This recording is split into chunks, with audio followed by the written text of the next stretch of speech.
ಬೇಸಿಗೆ ಶಿಬಿರದ ಹೆಸರಿನಲ್ಲಿ ವಸೂಲಿ ದಂಧೆ ನಡೀತಾ ಇದೆಯಾ ಅನ್ನುವಂತ ಸಂಶಯಗಳು ಮೂಡ್ತಾ ಇದೆ. ಈಗೆಲ್ಲ ಮಕ್ಕಳಿಗೆ ಸ್ಕೂಲ್ ರಜೆ ಇದೆ, ಹಲವು ಕಡೆಗಾಗಲೇ ಬೇಸಿಗೆ ಶಿಬಿರಗಳಿರೋದನ್ನ ನೋಡ್ತಾ ಇದ್ದೀವಿ. ಆದರೆ ಅನುಮತಿ ಪಡೆಯದೇನೆ ಕೊಪ್ಪಳದಲ್ಲಿ ಬೇಸಿಗೆ ಶಿಬಿರ ಆರಂಭ ಆಗಿದೆಯಂತೆ. ಜಿಲ್ಲೆಯಲ್ಲಿ ಅನಧಿಕೃತವಾಗಿ ಬರೋಬ್ಬರಿ 40ಕ್ಕೂ ಹೆಚ್ಚು ಬೇಸಿಗೆ ಶಿಬಿರಗಳನ್ನು ಮಾಡಲಾಗಿದೆ. ವಸೂಲಿ ದಂಧೆ ಆರೋಪ ಕೇಳಿ ಬರ್ತಾ ಇದೆ. ನವೋದಯ ತರಬೇತಿ, ಸ್ಪೋಕನ್ ಇಂಗ್ಲಿಷ್ ಕ್ಲಾಸ್, ಸೈನಿಕ ಶಾಲಾ ಪರೀಕ್ಷೆಗೆ ಬೇಸಿಗೆ ಶಿಬಿರದಲ್ಲಿ ತರಬೇತಿಯನ್ನು ಕೊಡ್ತಿದ್ದಾರೆ. ಶಿಬಿರದ ಹೆಸರಲ್ಲಿ 5 ರಿಂದ 10,000 ರೂಪಾಯಿ ವಸೂಲಿ ಮಾಡ್ತಿದ್ದಾರಂತೆ. ಯಾವುದೇ ರೀತಿ ಅನುಮತಿಯನ್ನು ಪಡ್ಕೊಂಡಿಲ್ಲ ಅಂತ ಆರೋಪಗಳು ಕೇಳಿ ಬರ್ತಾ ಇದೆ. ಜಿಲ್ಲೆಯ 4 ತಾಲೂಕುಗಳ ಕ್ಷೇತ್ರ ಶಿಕ್ಷಣಾಧಿಕಾರಿಗಳನ್ನು ಹಾಗೂ ಕ್ಷೇತ್ರ ಸಮನ್ವಯಾಧಿಕಾರಿಗಳ ಸಭೆ ಕರೆದು ಅವರಿಗೆ ಒಂದು ಇನ್ಸ್ಟ್ರಕ್ಷನ್ಸ್ ಕೊಟ್ಟಿವಿ.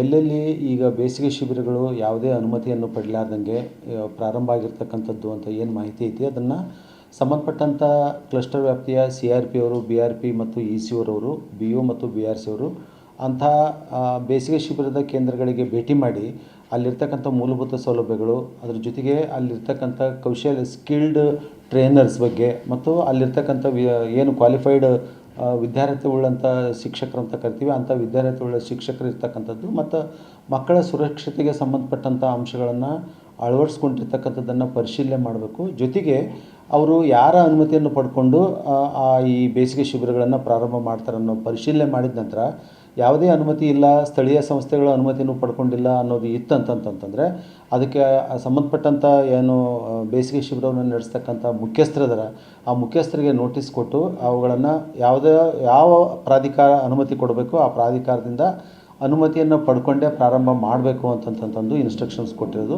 ಬೇಸಿಗೆ ಶಿಬಿರಗಳಿಗೆ ಸಂಬಂಧಪಟ್ಟಂಗೆ ನಮ್ಮ ಇಲಾಖೆಯಿಂದ ಯಾವುದೇ ನಿರ್ದೇಶನಗಳು, ಗೈಡ್ಲೈನ್ಸ್ಗಳು ಇನ್ನೂ ಇರದೇ ಇರೋದ್ರಿಂದ ನಾವು ಯಾರಿಗೂ ಅನುಮತಿಯನ್ನು ಕೊಟ್ಟಿಲ್ಲ. ಇನ್ನು ಬೇಸಿಗೆ ಶಿಬಿರದ ಆಯೋಜಕರು ಈ ಸಂದರ್ಭದಲ್ಲಿ ಮಾತನಾಡಿದ್ದಾರೆ. ಏನು ಹೇಳಿದ್ದಾರೆ ಕೇಳೋಣ. ಈಗ 5 ದಿನ ಆಯ್ತು ಸರ್. 5 ದಿನ ಎಷ್ಟು ಜನ ಇದ್ದಾರೆ ಸರ್? ಮಕ್ಕಳು 15 ಜನ ಇದ್ದಾರೆ ಸರ್. ಈಗ ನೀವು ಪರ್ಮಿಷನ್ ತೊಗೊಂಡ್ರೆ ಇಲ್ಲ ಸರ್? ಅದೇ ಸರ್, ಟ್ಯುಟೋರಿಯಲ್ಸ್ ಪರ್ಮಿಷನ್ ತೊಗೊಂಡಿದ್ದೀವಿ. ಅನುಮತಿ ಇಲ್ಲ? ಅನುಮತಿ ಇದೆ ಸರ್, ತೊಗೋಬೇಕು. ಅಪ್ಲಿಕೇಶನ್ ಹಾಕಿದ್ದೀನಿ. ಎಷ್ಟು ವರ್ಷದ ಮಕ್ಕಳು ಬರ್ತಾರೆ ಸರ್? ಸರ್ 10 ವರ್ಷದ ಹುಡುಗರು ಬರ್ತಾರೆ. ಈಗ ಮತ್ತು ಪರ್ಮಿಷನ್ ಯಾಕೆ ತೊಗೊಂಡಿಲ್ಲ ಸರ್? ತೊಗೋಬೇಕು ಸರ್, ನಿಮಗೆ ತೊಗೊತಾ ಇದ್ದೀವಿ. ಅಲ್ಲ ಕೇಳಿದ್ರೆ ಯಾರನ್ನಾರು ಪರ್ಮಿಷನ್ ಕೇಳಿದ್ರೆ ಇಲ್ಲ? ಹೋಗಿ ಆಫೀಸಲ್ಲಿ ಕೇಳಿದ್ದೆ ಸರ್, ಡಿಸ್ ಆಫೀಸಲ್ಲಿ ಕೇಳಿದ್ದೆ. ಹೋಗಿ ಕೊಡ್ತೀನಿ ಅಂತ ಹೇಳಿದ್ದಾರೆ ಸರ್. ಟ್ಯುಟೋರಿಯಲ್ಸ್ ಶಿಕ್ಷಣ ಇಲಾಖೆಗೆ ಪರ್ಮಿಷನ್ ಕೊಡಕ್ಕೆ ಬರಲ್ಲ ಅಂತ? ಇಲ್ಲ ಸರ್, ಟ್ಯೂಷನ್ ಕ್ಲಾಸಸ್ ಬರ್ತಾರೆ ಸರ್. ಬೇಸಿಗೆ ಶಿಬಿರಕ್ಕಿಲ್ಲ ಪರ್ಮಿಷನ್. ಈ ಬಗ್ಗೆ ಇನ್ನಷ್ಟು ಡೀಟೇಲ್ಸ್ ಅನ್ನು ಪಡ್ಕೊಳ್ಳೋಣ. ದೂರವಾಣಿ ಸಂಪರ್ಕದಲ್ಲಿ ಪ್ರತಿನಿಧಿ ಶಿವಕುಮಾರ್ ಇದ್ದಾರೆ. ಶಿವಕುಮಾರ್, ಯಾವುದೇ ರೀತಿ ಅನುಮತಿಯನ್ನು ಪಡೆಯದೆ ಅನಧಿಕೃತವಾಗಿ ಇಲ್ಲಿ ಶಾಲೆಗಳನ್ನು ತೆರೆದಿದ್ದಾರೆ. ಬೇಸಿಗೆ ಶಿಬಿರದ ದಂಧೆ ದೊಡ್ಡ ಮಟ್ಟದಲ್ಲಿ ನಡೀತಾ ಇದೆ ಎನ್ನುವಂಥ ಆರೋಪಗಳು ಕೇಳಿ ಬರ್ತಾ ಇದೆ. ಶಕುಂತಲಾ, ಪ್ರಮುಖವಾಗಿ ಈಗ ಬೇಸಿಗೆ ರಜೆ ಇರತಕ್ಕಂಥದ್ದು ಮಕ್ಕಳಿಗೆ ಇಲ್ಲಿ ಪ್ರಮುಖವಾಗಿ ಈ ಬೇಸಿಗೆ ಶಿಬಿರಗಳೇನಿದಾವೆ ಕೊಪ್ಪಳ ಜಿಲ್ಲೆಯಲ್ಲಿ ಸರಿಸುಮಾರು 50ಕ್ಕೂ ಹೆಚ್ಚು ಬೇಸಿಗೆ ಶಿಬಿರಗಳನ್ನ ಆಯೋಜನೆ ಮಾಡಿರ್ತಕ್ಕಂಥದ್ದು. ಪ್ರಮುಖವಾಗಿ ಈ ಎಲ್ಲ ಬೇಸಿಗೆ ಶಿಬಿರಗಳಿಗೂ ಕೂಡ ಶಿಕ್ಷಣ ಇಲಾಖೆಯಿಂದ ಯಾವುದೇ ಅನುಮತಿ ಇಲ್ಲ ಮತ್ತು ಕೆಲವೊಂದಿಷ್ಟು ಹಳ್ಳಿಗಳಲ್ಲಿ ಏನು ಬೇಸಿಗೆ ಶಿಬಿರಗಳನ್ನ ಮಾಡಿದ್ದಾರೆ ಅಲ್ಲಿ ಗ್ರಾಮ ಪಂಚಾಯತಿಯಿಂದಲೂ ಕೂಡ ಸ್ಥಳೀಯ ಮಟ್ಟದಲ್ಲಿ ಯಾವುದೂ ಕೂಡ ಇವರಿಗೆ ಅನುಮತಿ ಇಲ್ಲ. ಪ್ರಮುಖವಾಗಿ ಶಿಕ್ಷಣ ಇಲಾಖೆಯಿಂದ ಇವರು ಒಂದು ಅನುಮತಿಯನ್ನ ಪಡೆಯಬೇಕಾಗತ್ತೆ. ಅನುಮತಿ ಪಡೆಯದೆ ಇಲ್ಲಿ ಮಕ್ಕಳಿಗೆ ಇವರು ಕೋಚಿಂಗ್ ಅನ್ನ ಕೊಡ್ತಿರ್ತಕ್ಕಂಥದ್ದು. ಬೇಸಿಗೆ ಹಿನ್ನೆಲೆಯಲ್ಲಿ ಈಗ ಎಲ್ಲ ಶಾಲಾ ಮಕ್ಕಳಿಗೆ ರಜೆ ಇರ್ತಕ್ಕಂಥದ್ದು. ಇಲ್ಲಿ ಪ್ರಮುಖವಾಗಿ ಈ ಸೈನಿಕ ಶಾಲೆ, ಮುರಾರ್ಜಿ ವಸತಿ ಶಾಲೆ ಜೊತೆಗೆ 10ನೇ ತರಗತಿ ಮಕ್ಕಳಿಗೆ ಇಲ್ಲೆಲ್ಲವೂ ಕೂಡ ಶಿಬಿರಗಳನ್ನ ಆಯೋಜನೆ ಮಾಡಿರ್ತಕ್ಕಂಥದ್ದು. ಪ್ರಮುಖವಾಗಿ ಇಲ್ಲಿ ಈ ಬೇಸಿಗೆ ಶಿಬಿರಕ್ಕೆ ಮಕ್ಕಳು ಏನ್ ಬರ್ತಾರೆ ಅವ್ರ ಕಡೆಯಿಂದ 2,000, 3,000, 5,000, 10,000 ಹೀಗೆ ಅವ್ರಿಗೆ ಇಷ್ಟ ಬಂದಂತೆ ಹಣವನ್ನ ವಸೂಲಿ ಮಾಡ್ತಿದ್ದಾರೆ. ಇಲ್ಲಿ ಈಗಾಗಲೇ DDPI ಈ ಒಂದು ಬೇಸಿಗೆ ಶಿಬಿರಕ್ಕೆ ಸಂಬಂಧಪಟ್ಟಂಗೆ ಮಾತಾಡಿದ್ದು, ಈ ಶಿಕ್ಷಣ ಇಲಾಖೆಯಿಂದ ಯಾವುದೇ ರೀತಿ ಬೇಸಿಗೆ ಶಿಬಿರಗಳಿಗೆ ನಾವು ಅನುಮತಿ ಕೊಟ್ಟಿಲ್ಲ ಅನ್ನೋದನ್ನ TV9ಗೆ ಸ್ಪಷ್ಟಪಡಿಸಿರ್ತಕ್ಕಂಥದ್ದು. ಈಗಾಗಲೇ DDPI ಅವರು 4 ತಾಲೂಕು ಅಂದ್ರೆ ಕೊಪ್ಪಳ ಜಿಲ್ಲೆಯಲ್ಲಿರ್ತಕ್ಕಂತಹ 4 ತಾಲೂಕುಗಳ ಶಿಕ್ಷಣಾಧಿಕಾರಿಗಳ ಜೊತೆ ಸಭೆಯನ್ನ ಮಾಡಿದ್ದಾರೆ.